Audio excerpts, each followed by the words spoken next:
وقد أخبرني في بعض المرات التي زرته فيها أنه كان على علاقة شخصية وثيقة بعميد المنبر الحسيني الخطيب الكبير الشيخ أحمد الوائلي رحمه الله، وكان يذهب ويأتي معه في أغلب الأحيان التي يكون الشيخ الوائلي في النجف الأشرف.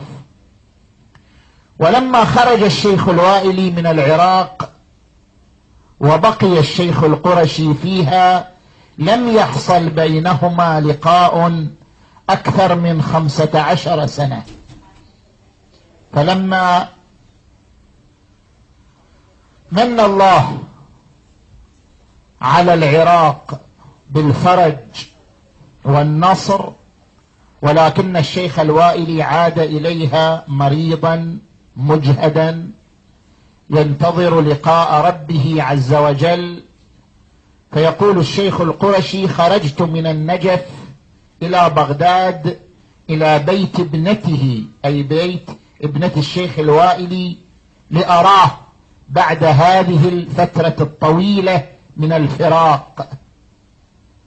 فلما وصلت إلى المنزل قيل لي: لا يمكن لقاؤه، لأنه في حال لا يتحمل فيها الكلام مع أحد ولا يتحمل فيها لقاء أحد من شدة الألم الذي كان يحيط به.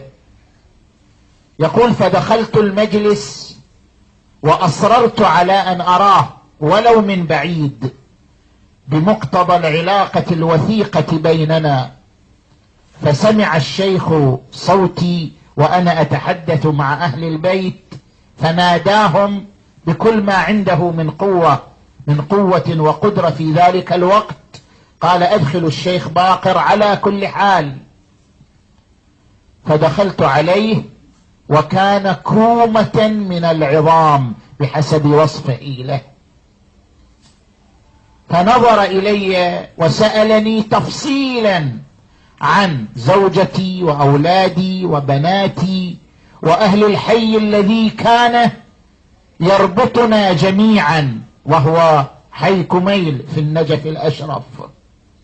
وأجبته عن ذلك، ثم قال لي: قل إلى أبناء ابنتي وأسباطي أن يوضئوني حتى أصلي.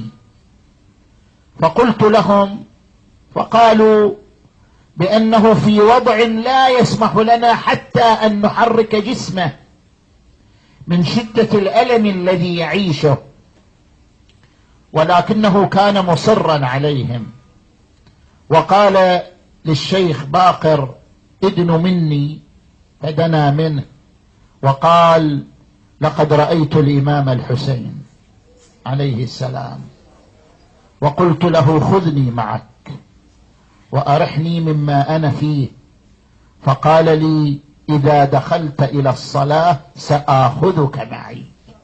وبهذا التعبير الصريح. وأصر الشيخ الوائلي على أن يصلي في ذلك الوقت، وبمحضر من الشيخ القرشي رحمه الله تعالى، فقاموا بتوضئته الوضوء الكامل وإجلاسه على المصلى.